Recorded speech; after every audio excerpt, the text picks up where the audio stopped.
Welcome to the Crystal Fideli podcast. I am your host, Crystal Fideli. I am a social researcher and policy analyst, speaker, consultant, and an award-winning nonprofit founder and executive director.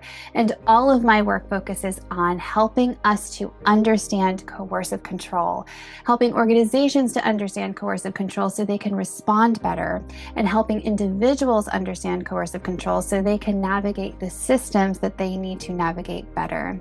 And here on the Crystal Fideli podcast at large, we examine when institutional norms and practices diverge from what the research calls an evidence-based approach, being based on science, research, the law, etc., and instead reverts into using what the research calls a practice-based approach based on tradition and opinion, and how it causes an immense amount of harm to very vulnerable and marginalized people.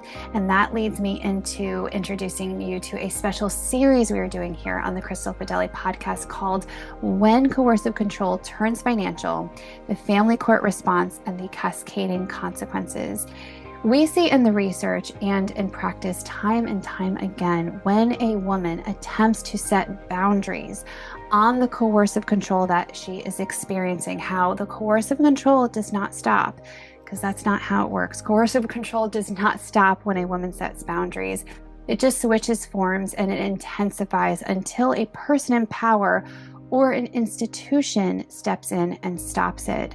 So she attempts to set boundaries, and most often it switches to financial. And we examine the family court's response and how that leads to so many cascading consequences. So welcome to the series. All right, well, let's get right into it. So we have protected the identity of our guest today, and we're taking her off camera, but thank you so much for joining us, and let's get right into it. So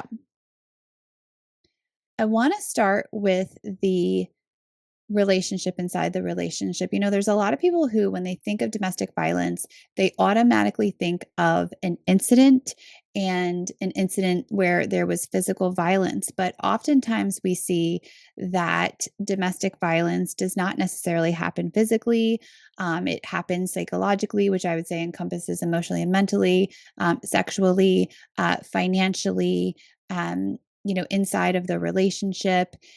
And also that it's not necessarily a single incident, but that you can see that it's a pattern through every single incident of abuse. There's a pattern where the perpetrator is seeking to have power and control over the target. So, would you feel comfortable with sharing inside the relationship before entering into family court, inside the relationship, how you experienced harm, which that's what abuse is. Abuse is harm, and especially when the perpetrator of the harm knows and refuses to try to stop. So would you feel comfortable with just sharing like how you experienced the abuse inside the relationship? Yeah, definitely. I think the hardest thing was that I wouldn't have ever called it abuse when I was still inside the relationship. So I feel like I've developed a lot different language for it now on the outside, and being able to gain a better understanding of what it was that I was living through. But now that I have that language, I can say that financial abuse showed up really, really early. My ex was far and away the breadwinner between us. I've always worked, but both of us are self-employed, and my business was such that I have like total control over how much or how little I work, which is awesome. But it allowed us to do what we needed to do to build our family. Uh, However, 6 months into dating, my oldest son, who I have from a previous relationship, he got diagnosed with cancer. And Mm. so I almost immediately was just kind of thrust into a position where, thank God, I had the ability to really control my work schedule. Because at a moment's notice, I would be headed off to the hospital with my son and staying there for who knows how many days. And so my ex very quickly was able to kind of swoop in as the hero and Mm. take care of everything financially. And at the time, I mean, I felt really loved and supported, and I felt like we had a very cohesive thing going. And it was kind of, I've always had like a, divide and conquer mindset, which I didn't realize was absolutely the most perfect, like, stage for him to totally take over. And it very quickly became that he was managing all of the finances for us, minus a couple things. I mean, my income, it was kind of like my income was my fun money, my spending, whatever. So he didn't have to give me an allowance, if you will. I'm putting that in quotes. Um, and so we kept bank accounts completely separate because, well, as business owners, that was just easier for taxes. And we kept them separate because, well, it's just easier if I can just pay everything out of my account, and we don't have to worry about it. And don't worry, I've got it taken care of. And so I, I believed it easily. And also I was always frustrated by it because I didn't like not knowing what existed between us in terms of the finances. I just felt really out of control and like in the dark.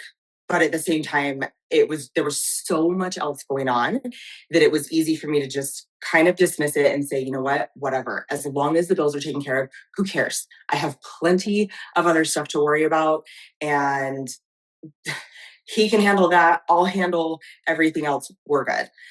Um, so I think from there, it was honestly just a domino effect. I mean, that's where it really began. And then by the time we were, let's see, 7 years into a relationship, 5 years married, I found out that he was not being faithful. It had shown up in my gym that he finally decided to join me at.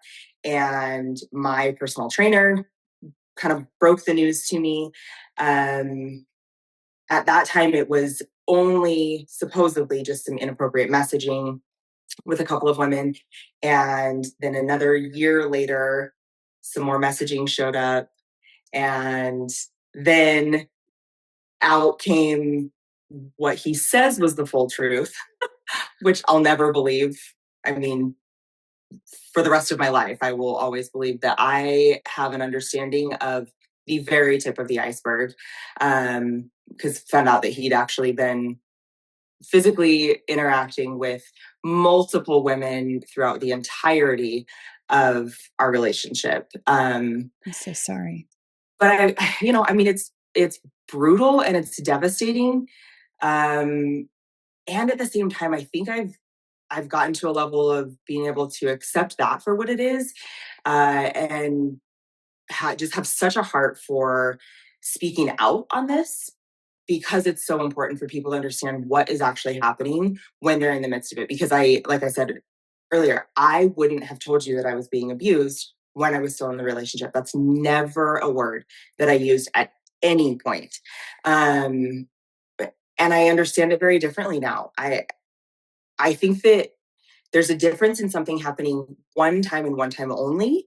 Um, and if actual immediate change and accountability happens, I think that there can be times where that can be, dealt with as a one-time incident. But where this had already happened multiple times, and then it was again and again, and it you know had already spiraled out of control before I ever even knew a thing. That's definitely abuse, and I think it's just important to call it what it is. And really, I think in a family setting, what bothers me more about it is not how it affects me on a personal level, but how it destroys a family. Because I don't think that that's why we form families. is is not for them to be destroyed by one individual or their actions. So, yeah.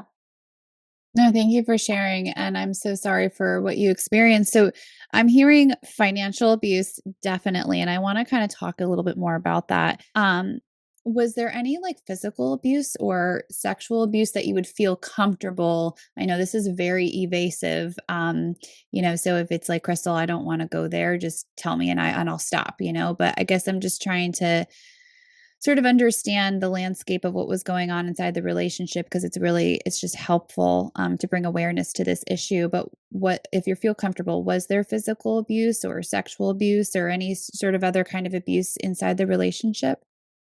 So there was no physical abuse. Okay. I can very, very distinctly remember two different times that he kind of like, stepped toward me, puffed out his chest, that kind of a gesture, That which is intimidation and that is totally, physical abuse. That he was trying to totally, intimidate you. Go ahead. Because a lot of women absolutely. think that. They're like, well, he didn't really hit me, but he did. I call it posturing. I don't know if you would agree that Yeah, term. I agree. He Yep. postured. It was like a listen, Yep. I'm physically stronger than you and this could happen. He didn't say that, but that's what him doing that said. I could harm you. I'm bigger than you. I'm willing to. See, it's almost like a threat, but it's coercive because he doesn't say it, but his body and his sort of his physical actions are saying, I can come after you and hurt you, and I'm willing to threaten it coercively with my physical actions. Does that make sense? Oh, 100%. And I tell people the same thing. I'm absolutely unapologetic about just calling this what it is. Mhm. And posturing is something that I have always understood, but again, didn't really have language for until somewhat recently. My dad, I grew up in a household where my dad is very much, he still does this to me to this day. He postures, and it's Mm. always a very domineering. Like, for example, he walked up behind me at a baseball game at my son's baseball game one day and put his hands on my shoulders behind me. And as I was sitting in a chair. To some people, or to most probably, they'd be like, okay, whatever, he's your dad. But I'm like, no, no, no, no, no. You got to understand the context of what's happening. And when someone makes a move like that, they absolutely are making themselves bigger than you. It's just like we watch animals do it in nature all the time. The male, bird like puffs up real big to attract the female, and Or the so it peacock. can, The yeah, peacock. exactly. Have you ever Put seen their a peacock? tail, oh, for sure, put their tail feathers out They're and like hilarious, aren't they? They're just it's looking for attention. I was once at a zoo and there was a woman walking by and she's like, "Yeah, we're so used to, the men trying to show off. It's nothing new." Sorry. Go but ahead. how true. Sorry, I totally derailed this interview. Keep going. No, you're totally fine. So yeah, he did this two different times, and I can remember them so distinctly. I know exactly where we were at. I know exactly what was happening in the moment. And he's 6 foot tall, and he's a stockier build. Yeah. And I'm 5'3", and I have a very athletic build, but rather petite. And my attitude is about 6'5". So when he made that step toward me, I stood toe to toe and I was like, do it, I wish you would. Yeah. And little old me staring up at him, underneath of his chin, and and didn't back down. And I think that was the moment where he was like, oh shoot, okay, well, that tactic's not going to work. Shift gears real quick. And if I could go back to that moment, I can see his facial expression and his eyes in the moment, like searching for his next move, because I'm so oh sorry. no, she didn't cower to that one. But all of these other little more subtle and manipulative things that I can do that she does cower to, okay, let's shift back to those. So no physical abuse, but yeah, sure, some physical intimidation. Sexual abuse. Uh wow. It was abusive though, no matter if it's posturing or whatever. I would say it's physical abuse because I think posturing is like using his body size to try to intimidate you. Now, of course, it didn't seem like you were outwardly intimidated. I mean, I would be inwardly intimidated, even though outwardly I'd be showing I'm not intimidated. But I'm really sorry that you had to experience that because you shouldn't have had to experience to be posturing and physically threatening you in that way. Yeah. So I'm sorry you experienced that, but sorry, keep going. You were moving on to sexual. Yeah. So this one's a wild one. Wow. From basically the very beginning of our relationship, he introduced the idea and the desire of being more like sexually open and explorative. Um, and it was like a soft introduction at first. And I don't really even remember what the very first thing was, but I want to say it was a social media or like a private Facebook group that his business partner had shown him supposedly. um, and it was like a where you could post, you know, whatever you wanted, and it was super private, and so it was safe to do, and most of the couples or most of the people in there were had really open marriages, and um so it was a He was grooming you. 100%. um and so that was like it was uncomfortable at first, but I don't know, I feel like it's like anything, the minute that you do it one time, then you're like, oh, okay, I guess that wasn't so bad. So then it makes it very easy to take that next step and the next step and the next Mhm. step. So very quickly he ended up then introducing the idea of bringing someone else into the bedroom, or like us, whether we were traveling and we would go to places that we could specifically engage in that kind of stuff. So I I was always willing to talk. Like I can talk about anything with anyone. I don't have any secrets. I'm not afraid to dive into any kind of conversation. I have opinions about basically everything that you could ever bring up, and so I can talk about it. And I think that it in my mind, I told myself that, if he's bringing this up, then as his wife, I should at least be able to engage in the conversation and have you know, uh, a respectful and adult, mature conversation about it. How do we both feel about this topic? Right? You're bringing up the idea, let's talk openly about it. And so to me, that didn't seem like a problem at all. Where if I had just shut it down immediately and been like, you're absolutely insane. What are you even thinking? How could you ever even want to bring up that topic at all? It's an absolute no. I felt like I would have been being really dismissive and closed off, and that I would have been the problem in the moment. Hmm. Obviously, I see that differently now.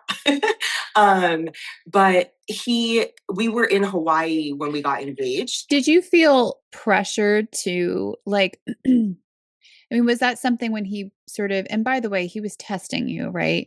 I mean, Mhm. it's kind of like, you know, I mean, we all do it as humans. Even my kids will do it. Like they'll be like, I'm unsure if mom's going to be okay with me doing that or trying that. And then they'll look at me and they'll test it a little bit and they're like, okay, she seems fine with that. Or even my puppy Princess. Well, she's not really a pup anymore. She's like 3.5, but I still call her my puppy, my little pit Yeah. boxer. My pit terrier is 11. He's too old for all this. Anyways. And he always like, gets mad at her, like, quiet little girl. He doesn't actually say that, but with his like noises, that's what I take it to mean. Anyways, okay, I'm Yeah. derailing again. But no, they'll test, like, I'm not sure if mom's okay with that. And then they'll do it. They're like, okay, well, she's okay with me doing that. So I can do it a little bit more. Oh, okay, we're good. We're good. So we're okay with this, thing that I'm doing or this behavior or whatever. But no, anyways, Mhm. like that's innocent, that's kids, that's dogs. But it's human nature, and perpetrators of abuse do that as well. They will test. And so he was definitely testing you. But I want to ask, were Yeah. you like okay? And it's totally fine if you are. I know that you might feel, some people might feel like, I'm not okay with being like open about this. But if it's okay if you were willing to invite another person in your sort of activities with him or your relationship, were you okay with that? Or were you not okay with it, but you didn't feel comfortable to make it known that you were not okay with that? So I was really conflicted. I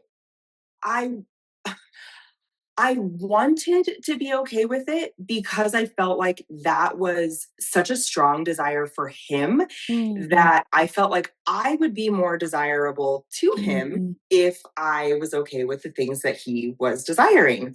right. Um, and,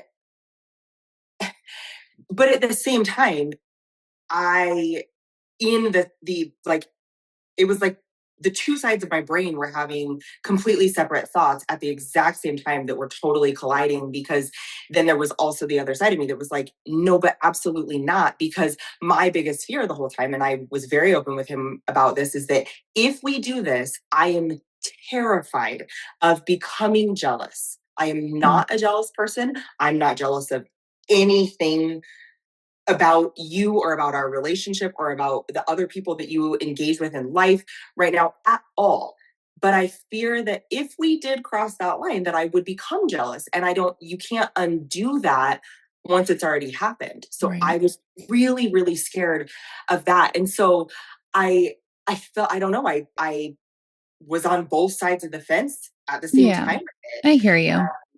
So which, did you kind of feel pressured because you wanted to make him happy and you yeah, were like, but did you not really want to engage in that? no, I didn't. I You didn't, because didn't. it was scary, it was weird. I was always worried about, like, okay, well, who would this other person be? Like, is it someone Right. that we know? Is it not? Yeah, What if you we don't don't need to know him or explain it. this? You didn't feel comfortable with it personally. If it was up to you, you would have said, "No way, Jose, I am No, not comfortable." no. And I But never would have, yeah, it's not something that I would have ever brought up in our entire lives. right. Ever. But you felt this great pressure because he wanted it. And so I guess my Yeah. question to you is, did you feel comfortable saying, "You know what? No way, Jose. I don't feel, comfortable, doing this." I mean, or were you at all was it more of a uncomfortableness, or were you scared that he would like not want you anymore, or that he would abuse you if you said Um, no? no, I wasn't ever afraid to say no to him. But with this one, I was not afraid to say no until I wasn't. Okay. Um, it In the beginning, it was easy for me to say no because it was such a new idea and we hadn't ever crossed any kind of a line before. And so to me, it felt like an easy no Right. because it was, I don't know, it was easily explained. Like I didn't need to explain myself hardly at that time. And then once we crossed little tiny lines like the Facebook group and um, just even having more conversations about it, So this was um, like almost like obsessive, it seems, for him. Like oh, he really wanted to do this. really, really, really wanted to do this. He had Wow. someone on the way to our Airbnb in Hawaii, which is where we got engaged, like a year, almost a year. We hadn't even been quite together a year, and we got engaged. And he had someone on the way to our Airbnb, and I like at the final minute, she was literally minutes away, and I was like, I can't do it. I can't do it. Call her off. I am freaking out. It's a no. I mean, it was like absolutely obsessive. It was nonstop. And it wore me down because if you're being fed the same information all the time, you'll either cave to it or you'll Mm, begin to believe it, right? And so yeah. my walls around this whole idea were softened over time to the point that in 2020, it was right before COVID shut everything down, and we were camping with some friends, and he had to leave. He had to come back into town to work, and we were not far outside of town, but he had to come back and uh was going to stay gone for the rest of the weekend, and I was staying out there with our kids and this other family. And when he left, he bent down to give me a kiss and then whispered in my ear, "I'm giving you a hall pass." And then What? I got called into the bedroom of we were staying in our friend's huge camper with them. And when we all went to bed, the kids were already asleep, and I got called into their bedroom by the wife, and unsuspecting, like just thinking a friend is wanting to, say something or show me something or whatever. I don't know. She calls me in and I'm like, I pop my head around the corner, like, yeah, what's up? She's like, no, no, no, come here, and pats on their bed. And in that moment, it was like, you know, those, the old, gosh, the like, I want to say camera things, but goggles, the goggles that you would like put your eye up to and you could like click the button and click through the pictures really quick. And it was like a camera roll that would like filter through the pictures. Mhm. It felt like that in my mind. I was running through all of the day's events and the things that had happened. And my ex and the wife had been in the trailer together at one point, and then they came out at the same time. And I noticed it, but didn't think a lot of it. And then he said this hall pass thing, and he had been bringing up this conversation about open marriages to this couple leading up to this moment. And then now she's calling me and I'm like, oh my gosh, this whole thing is planned. And so if it's planned, that means they're in on it already too. And so that means it's safe. And so, okay, well, and he knows that I'm afraid of jealousy, but if I don't see him engaging with someone, then I can't be jealous. And so it's just me. And oh, wow, okay. And so it happened. And But you said no. You said no consistently. I'm not comfortable with this. And he just kept the pressure tactics, it seemed, and kept asking over and over and just kept pursuing this, right? yep.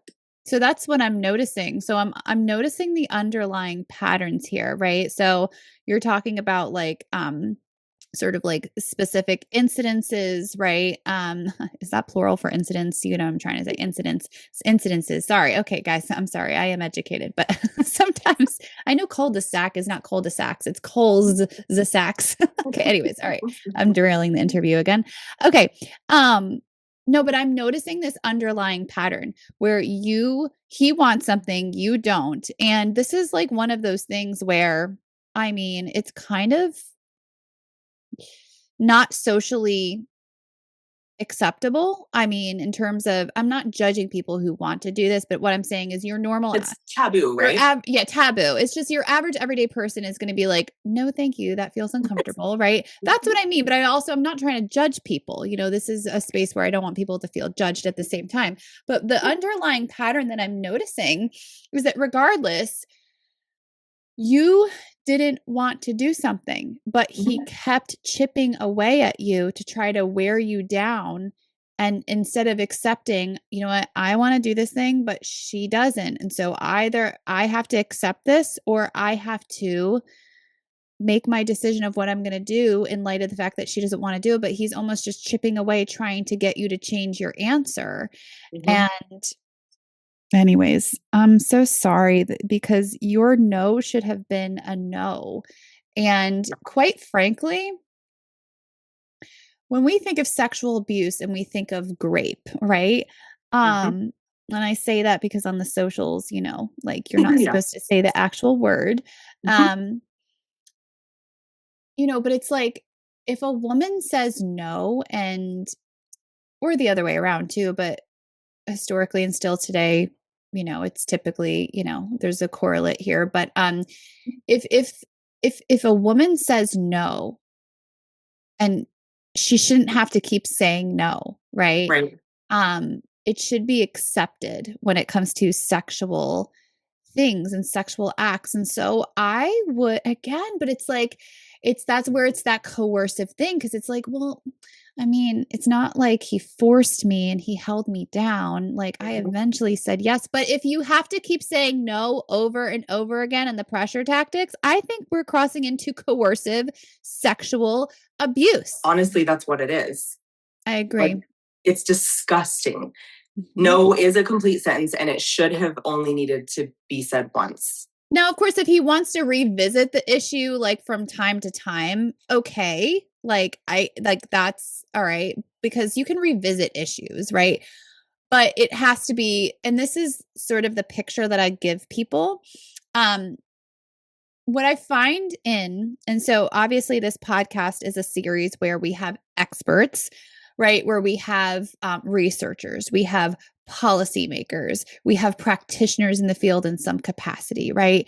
But we're also having individuals with lived experience who are actual experts in living this nightmare, which is what you are for the purpose of this specific interview today. And so you're an expert too. You lived the darn thing that, other people may be an expert on sort of through their profession, right? But what I'm noticing, so I'm a researcher, and there's two different ways that you can do research. You can do a qualitative or you can do quantitative, and quantitative is where you can get like mass data by sending out surveys, for example. Qualitative is where you interview folks. Now, this is not a research study. This is not IRB approved. This is more of an informal sort of like preliminary that I hope to actually do research and get published on. But I'm sort of running this like a qualitative sort of thing where I'm asking the same specific set of questions and I'm trying to see the pattern. And so the pattern that I see throughout each and every interview, you just got a lot more than you bargained for. You're like, Crystal, I came on to be interviewed, not to be taught about research. Sorry. I'm very passionate. No, I love it. I'm a nerd. But the pattern that I'm seeing, and this is sort of like the picture that I get, is that these perpetrators of abuse, they're like the kings, like sitting on their thrones. Like if you picture back in the 1500s, right? And they're on the thrones and it's like, you're the peasant, like, and I don't think you're a peasant. I'm just saying in their mind. Yes. I think you're the queen, okay? And they're not even a king. You're Queen Elizabeth I, right? But no, you are the law, right? You're the head honcho, the chief, right? So anyways, and so it's like in their minds, they're the kings sitting on the throne and you're coming in as the peasant and you're making a request, or they're calling you and summoning you to hear what you think about a matter, but they have the ultimate authority, right? And they're the king and you're just the peasant in their mind. Rather than now, we're fast forward, we're back in the 21st century, we're at a conference table. And now we're in like an office building and a conference table. Okay. Rather than you both being at a conference table, sitting side by side, or like, sort of across from one another, and you're both making decisions together, like co-owners of a company or whatever, right? Where you both have equal, like say, and you have to come to an agreement. Like that's sort of like the metaphor and the picture and the example that I get about how these perpetrators of domestic abuse, function. It's like they're the ultimate king, the authority. And here you are, you're trying to come to the 21st century and sit at a conference table with them, but that's not how they operate. And that is certainly what, happened with this. I would say I would quantify as sexual abuse. I mean, definitely the high pressure tactics, coercive tactics, and over time. And eventually you did something that was really against your will that you did not want to do. And I am really sorry that you had to experience that. And I'm also grateful that you're sharing about it, because I think that, sharing is really important. And, here's where I'm going to take off my researcher hat, I guess, and put on my hat, my faith hat or whatever. I was going to say pastor hat, but I'm not a pastor. But the Bible says that we overcome by the blood of the Lamb. So what Jesus did, right? And the word of our testimony, like, and sharing our stories, sharing our experiences. And I think that's how people overcome, whether you believe in Jesus or not, just sharing our stories. I think there's so much power in it. That's how people overcome. And so I'm really grateful that you're sharing, because, some other person who's hearing this is going to be like, oh, wait, no, that's not normal behavior. And I might be in an abusive relationship, in an abusive dynamic, if I'm experiencing the same thing. Okay. And so then we have the psychological abuse going on. The affair definitely is psychologically abusive. And we have the financial abuse. And here's where I want to get back to what you said, because he's the hero. And that's something I literally like, because I'm not just an expert as a researcher and a practitioner and somebody who advocates for policy and systems change. I'm also an expert in the sense that I lived this as well. I mean, that's the inspiration for all the work I do. And so I remember that dynamic as well. Like he was like, that's what I called him, my knight in shining armor. He was my hero. And I felt so amazing and great and safe, in that like, I could be the woman, I could be, the mom and take care of him and, my kids and the home. And that's like what I wanted to do. And he was my hero, financially until he wasn't. Right. And Mhm. so, but just that hero sort of financially, and they do these. It's such an interesting thing. It would be a really great study to do in the future, a future series on this. Okay, now I'm getting a future series idea. But just this trend that I'm seeing, that these perpetrators of domestic abuse, like, they start out by being the hero. And I just wonder if it's like, maybe I need to invite the doctor of psychology back on as an expert in psychology, not just her lived experience. But no, because I'm thinking, like, I'm seeing this trend and it's like, do they want to be the hero because it helps them to feel good? Or is it manipulative in that they're saying that they're being the hero, but it's a mask for they really want control? Anyways, that's not the purpose of this episode, but just I'm thinking in my own head that there's this, like, he wants to be the hero financially, and here you feel loved and supported. That's the trend that I'm also seeing. But and here's the second thing, that he's hiding it behind things that sound good, but if you are in this field, like, they're actual red flags. But a lot of people think that it makes, oh yeah, it makes sense. And that sounds really good. Oh, but really it's like, no, that's code for he's financially abusing her, because Yeah. he's like, well, let's keep them separate for tax purposes. That sounds good. That sounds like it makes sense. And even Yep. a judge or an attorney might think, they might be swooned by that, Yep. manipulated by that. But really, it's like, no, he's trying to hide, Mhm. behavior. Well, and real quick, I'm sorry to interrupt you. No, On that please, you note, have to. You have to a interrupt judge me because a I'll judge keep or an going. attorney. Go ahead. So we didn't even go to trial with our divorce because I was so done emotionally. And also, I was terrified because I didn't trust my attorney. I had tried to fire her and the judge didn't allow me to. And so I was stuck with this woman who she now knows that I don't trust her. And You I don't said think that the she, judge wouldn't let you, right? yes.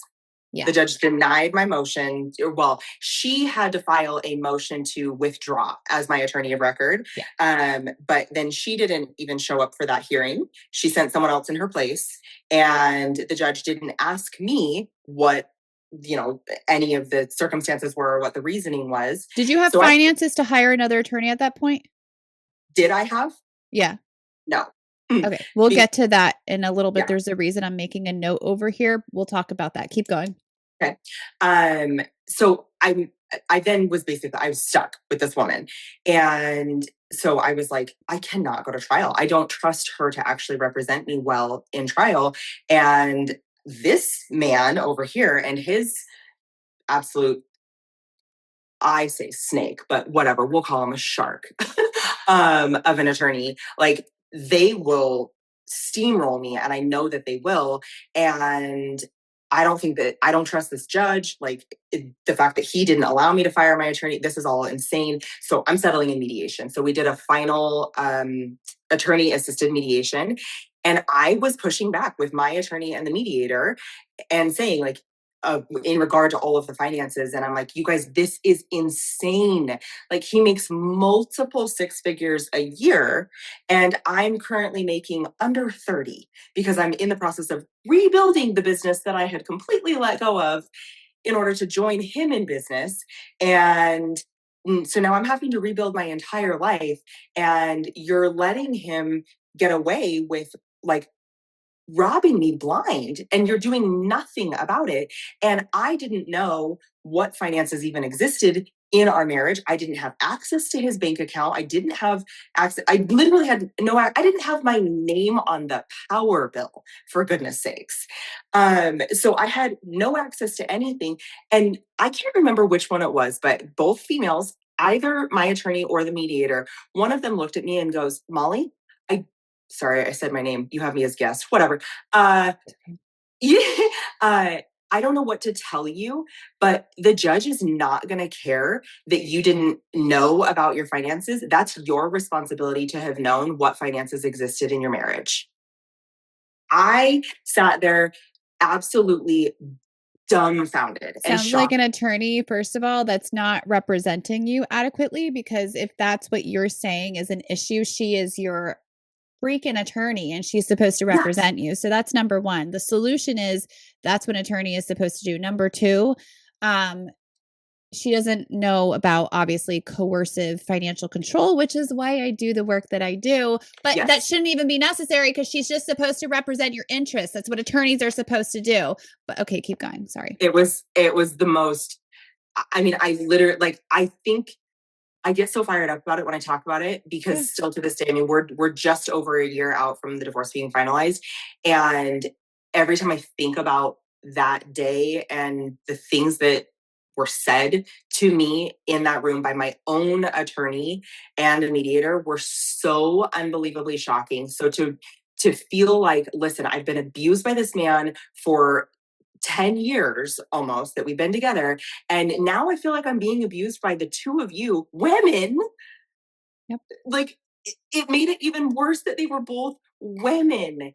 And I feel like I'm being abused by the system as a whole because I don't even trust to walk into the courtroom and go through the process of the way that this system is designed because I feel like I'm being abused by the entirety of all of it. And you're all sitting here pointing your fingers at me because I'm obviously the crazy one. But I mean, I know that that's not the truth, but I mean, it's absolutely.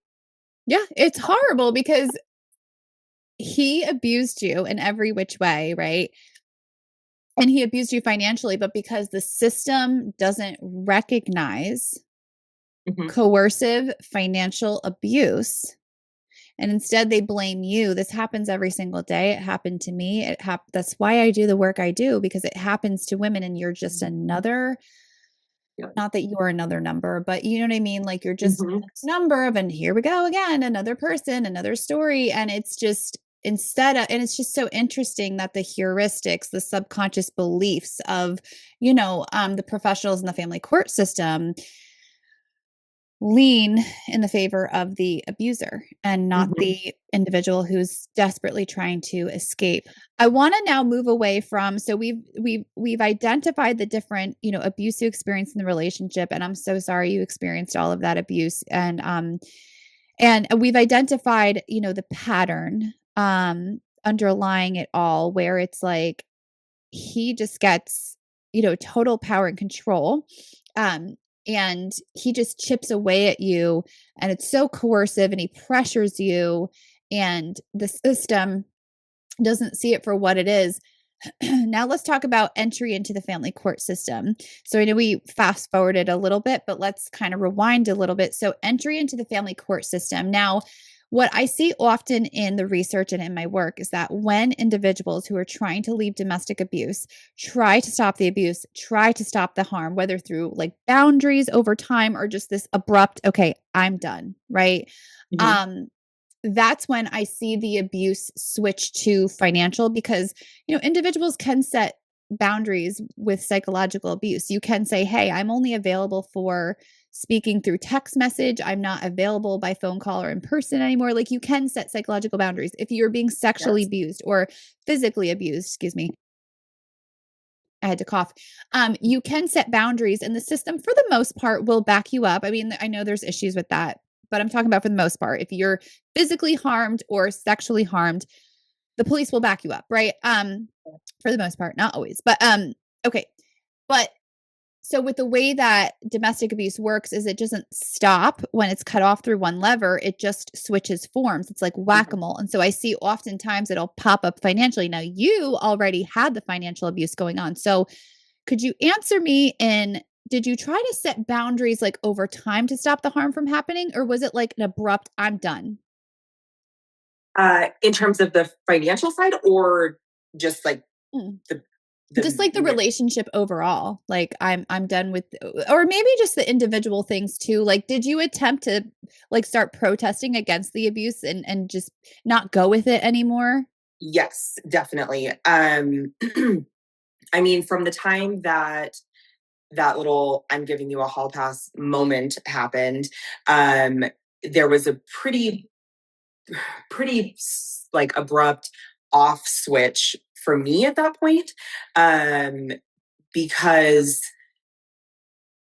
I I very quickly realized that like, oh wow, this is a situation where I just crossed a line that he's been asking me to cross.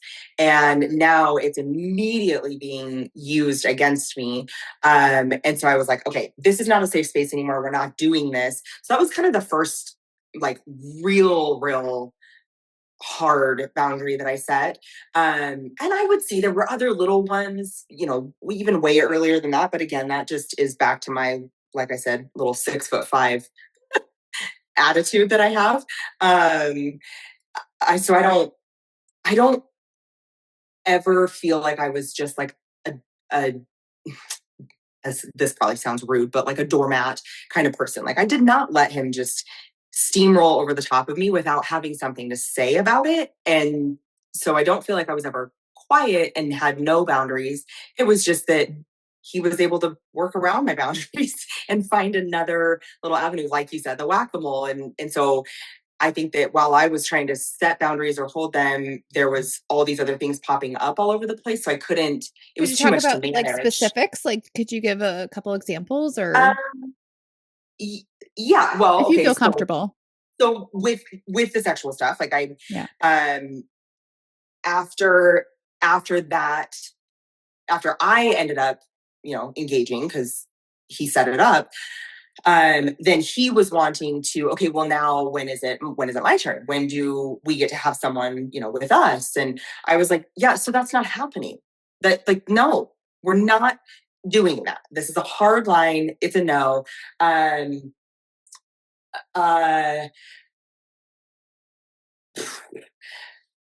that was in 2020. Gosh, I'm like trying to remember how things happen. So that was in 2020. Moving into 21 is when I found out about some of the inappropriate messaging and realized that, oh, wow, okay, so you got me to do this thing that you've been, wearing me down over for our whole relationship. And so it looks like I made the first move, but actually, hold up. I'm finding out now that you've been over here doing secretive stuff. I was very upfront and honest with him when I did what I did. I called him the next morning. Hey, this happened. He's like, oh my God, I love it. And so I'm like, wait, but you've been doing stuff behind my back. Like, I know that there's more. There has to be more because if you're being secretive about it, that tells me that there's more. And so then another year later in 22, when I find out about more messaging, I'm like, yeah, I knew it. I knew it was all your promises last year were too good to be true. And you weren't really done with the nonsense. And so you what kind of just I, started speaking out against it, like saying, hey, this isn't yes, okay with me. You're protesting against it. Like you're yes. sort And of at that point, letting him I told know him I was done. verbally. I Okay. was like, I'm done. We're getting divorced. That's it. It's Okay. over. Yeah. Leave. Get out of here. He left the house for a week and then he came back and said, I'm not leaving the house because that can be viewed as abandonment and I'm not going to do that because you'll use it against me. And so I'm going to be here until we figure out the divorce. And just him being in the house was enough to, again, wear me down. And I had a change of heart. I was sitting in church one day and the sermon got to me and I left and I'm like, oh my God, I can't leave my marriage. Like Was he an I actually, atheist? no, Oh, no. okay. All right. We had been going to church together up until just a couple weeks prior. And then he hadn't been in church there for those couple of weeks and I went by myself. But we were both raised in church as well, different religions, but then we had joined together and just non-denominational. And so I come home and I start the conversation with him and I'm like, look, here's the deal. I don't want to leave this marriage. For me, marriage is for life. And that's the commitment that I made to it. But also I have to have truth and honesty from you. And so if we can like have a massive reset button here, I am willing to commit to whatever kind of coaching, counseling, therapy, whatever it is that we need to do to work through the healing process of What did all of he this. say? But I need truth from you because I know there's more. And so he spent 8 hours telling me about everything that he had done, supposedly. And Right. like I said earlier, I think that that's just now the tip of the iceberg, because knowing what I know about how all of this actually works, and the fact that I had to pull even this amount of information out of him, leads me to believe then that there would be a whole lot more that's still under wraps. So then, so then you guys got back together, and then like, did it just break down again and you were like, okay, I'm done? Basically, I mean, we spent the next almost 2 years in some really, really intensive coaching and counseling. We did a couple of like one was a weekend, one was a week long marriage retreats, like couples marriage intensives, I guess. Right. Mm-hmm. Really, really intense stuff. And for me, it was incredible. Not so much in terms of like how it impacted our marriage, but how it impacted me personally, which I'm so grateful for, having done that work and committed to it the way that I did. I feel frustrated that it allowed me to stay in the marriage that much longer, because every day in an abusive dynamic is one day too long. Right. So I don't know. I wish that I could have just walked away sooner. Yeah. But then did the behaviors like kind of just start up again, and then you were just like, I'm done? Yep, they crept back up. And it was, again, it was slow, and it was really pretty well disguised and or explained away. I've never been gaslit by another person, nor gaslit my own self so hard in order to just keep pushing forward, because I kept telling myself, change takes time and we'll get there. And as long as he's making small improvements along the way, it'll be great, whatever. So then eventually the relationship broke down, it was done. And then you entered the family court system. Who filed? I filed.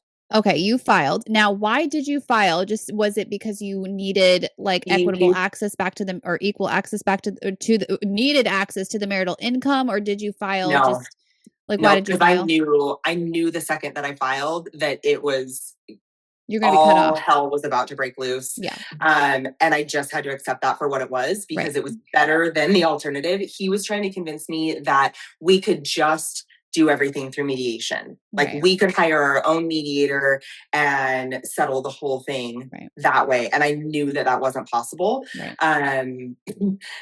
Because and so you entered an adversarial system. Now, did he what happened with the money from there? Did he completely immediately cut me off? I was sending him screenshots of my bank account, and at one point there was $32, and I said, hey, I'm down to $32. Like, I'm working as much as I can right now while I try to rebuild my clientele, but can you please transfer me money? So ridiculous. It's marital income. It's so ridiculous. Go ahead. Keep going. But for him, it wasn't. It was his money. I don't care what it was for him. I'm not talking to you. I'm talking to him and the court system. I don't care what it was for him. That's not the fact, is that it's marital income.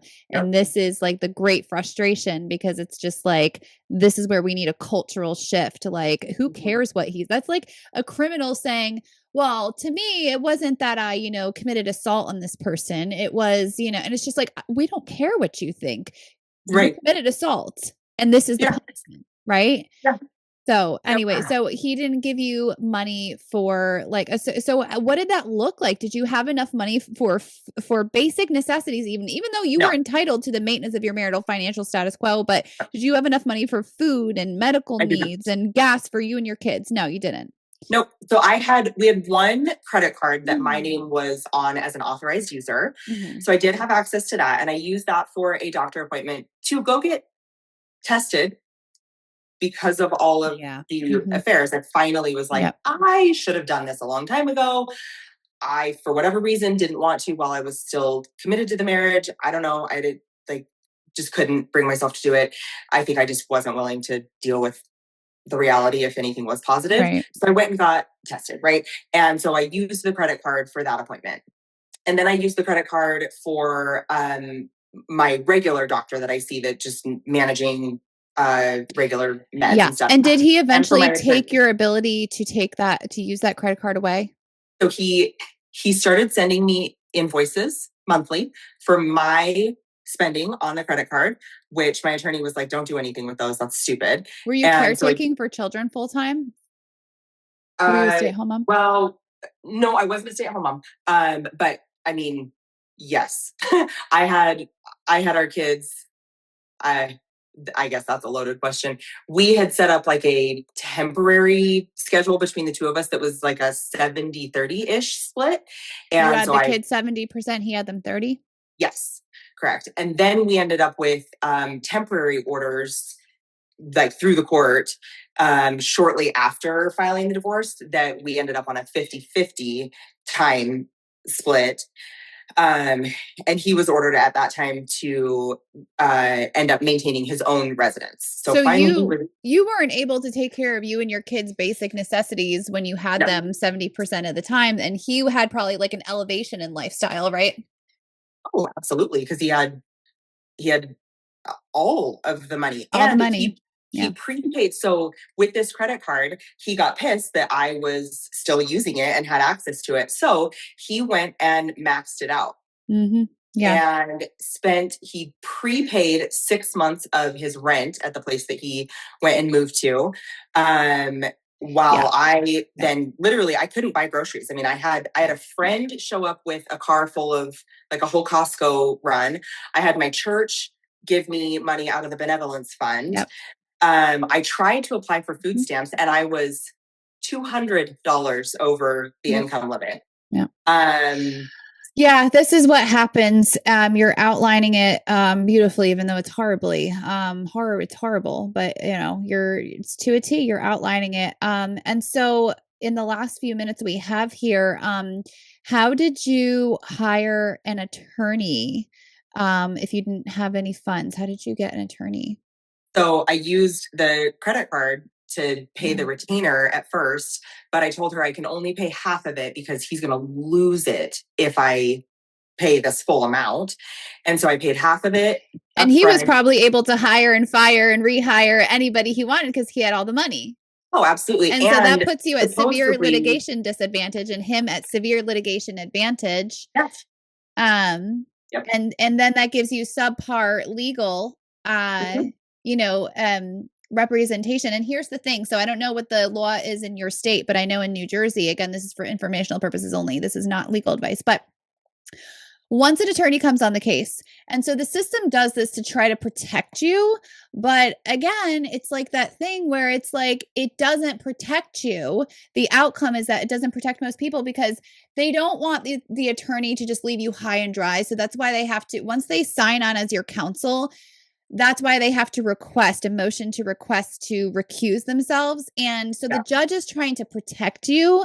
I'm sure we can understand the sentiment of it because we don't want you just left without an attorney. But the better thing to do is to ensure that both parties have equitable or equal, whatever the state says, whatever this kind of state it is, equitable or equal, access to the marital income pending proceedings instead of, oh, well, your attorney can't just like leave you high and dry. Well, if you had access to the income just as much as he did, then that wouldn't even need to be a thing because you could just hire another attorney. It's just absolutely insane. And so we see the results of that. So throughout the legal system, going through the family court system, you couldn't afford basic necessities for you and your children. You couldn't afford adequate legal representation. And you were being coercively controlled financially now and probably through many other ways. And so you're hypervigilant. He's the one coercively controlling, has an elevation lifestyle, has legal support up the wazoo, right? That's not a professional way to say that, but y'all get what I'm trying to say. And so he is completely regulated. And then the court views that as you being not credible, and him as credible.